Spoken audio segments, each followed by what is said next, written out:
मनुष्य सृष्टि का झाड़ है ना, तो मनुष्य सब नंबरवार हैं, तो मनुष्य मनुष्य को नहीं समझा सकते क्या?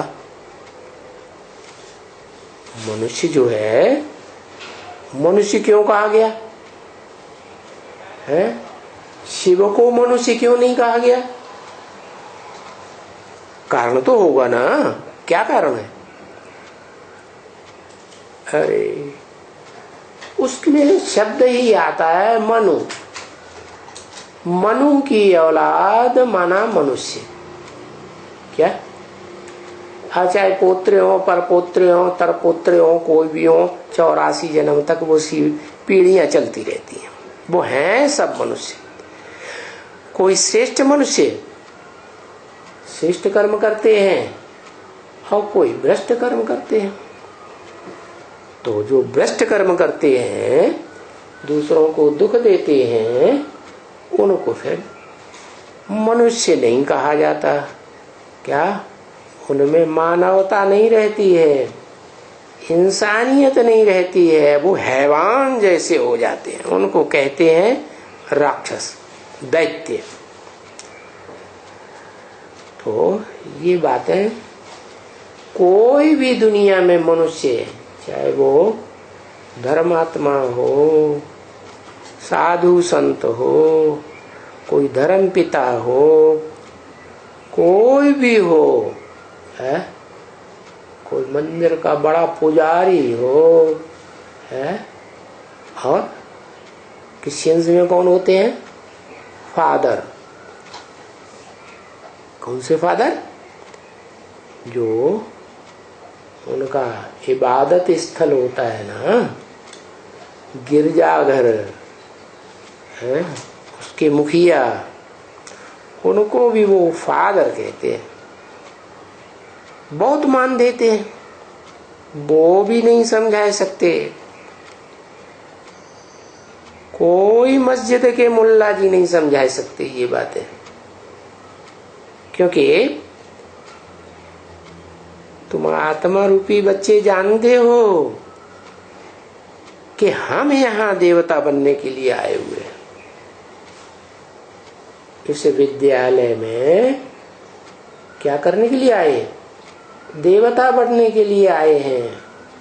वो दूसरे धर्म के धर्म पिता हैं, ये बात थोड़ा ही जानते हैं क्या?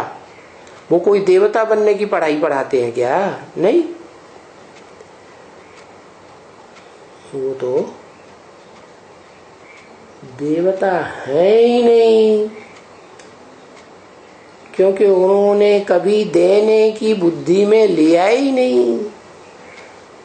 उनकी बुद्धि में तो सुख लेना है, कैसे भी लेना, खींच खींच के लेते रहो। और यहाँ तो बाप समझाते हैं क्या? क्या समझाते हैं? सहज मिले सो दूध सम, क्या? और मांग लिया सो पानी, कोई फायदा नहीं होता उससे ज्यादा। हाँ, सिर्फ भोजन पचाता है, ताकत नहीं आती पानी पीने से। और खींच लिया सो खून बराबर, जैसे किसी की हत्या कर दी। तो वहां उन मनुष्यों की बुद्धि में, भक्ति मार्ग में नहीं रहता है कि हम कोई देवता बनेंगे, कोई देवता बनने की पढ़ाई पढ़ाएगा। नहीं, अब तुम तो जानते हो हम यहाँ किस लिए आए हैं? मनुष्य से देवता बनने के लिए। तो क्या अंतर पड़ जाएगा देवता में और तुम्हारे में? है? कुछ अंतर पड़ेगा, जरूर अंतर पड़ेगा। अंतर ये पड़ेगा कि मनुष्यों का मन चलायमान रहता है, बुद्धि इधर जाएगी उधर जाएगी, संबंधियों में जाएगी, पदार्थों में जाएगी, स्थानों में जाएगी, इधर उधर भटकती रहेगी। लेकिन देवताओं की बुद्धि भटकती नहीं। मैं आत्मा ज्योति बिंदु। तो ये अंतर हो जाता है देवता बनने में। और तुम आए ही हो मनुष्य से देवता बनने के लिए। सो तो बाप ही बना सकते हैं ना, कोई और धर्म पिता बना सकता है क्या? कोई और मनुष्य गुरु बनावेगा क्या? क्या? कोई भी नहीं। इसलिए गाते तो हैं कि भगवान ने आकर के नर अर्जुन को ऐसा ज्ञान दिया जो नर से नारायण जैसा देवता बना, परंतु गाते ही रहते हैं जन्म जन्मांतर। बनता कोई भी नहीं और ना कोई बना ही सकता है। अरे मनुष्य को देवता बना ही कैसे सकता है? हा? खुद ही इंद्रियों के बंधन में बंधा हुआ है। इंद्रियां मन के बंधन में बंधी हुई है क्या? और मन घोड़े की तरह छलांगे लगाता रहता है। किसी को पता ही नहीं है कि मैं आत्मा मन बुद्धि स्वरूप हूँ।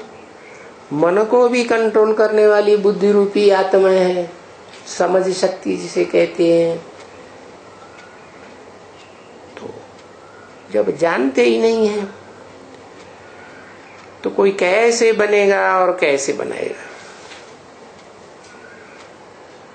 तो बताओ, उस भक्ति मार्ग में ऐसा हो सकता है क्या कि कोई मनुष्य को देवता बनाए? ना, मनुष्य कभी भी कोई को देवता नहीं बना सकते हैं। क्यों नहीं बना सकते? है? कारण है कि जो सदा देने वाला होगा, दाता होगा, तो वो ही मनुष्य को देवता बना सकता है। क्या? जो खुद लेने की इच्छा करता है वो दूसरों को देवता नहीं बना सकता। इसलिए बाबा समझाते हैं, इच्छा मात्रम अविद्या। ऐसी स्टेज पर पहुंचना है। कैसी स्टेज? मेरा तो एक शिव बाबा, दूसरा न कोई, बस। अब तुम्हारी बुद्धि में आता है कि देवताएं 84 जन्म के बाद पक्के मनुष्य बन जाते हैं। 84 जन्म पूरे हों तब मनु की औलाद बने। उनको कहा जाता है मनुष्य।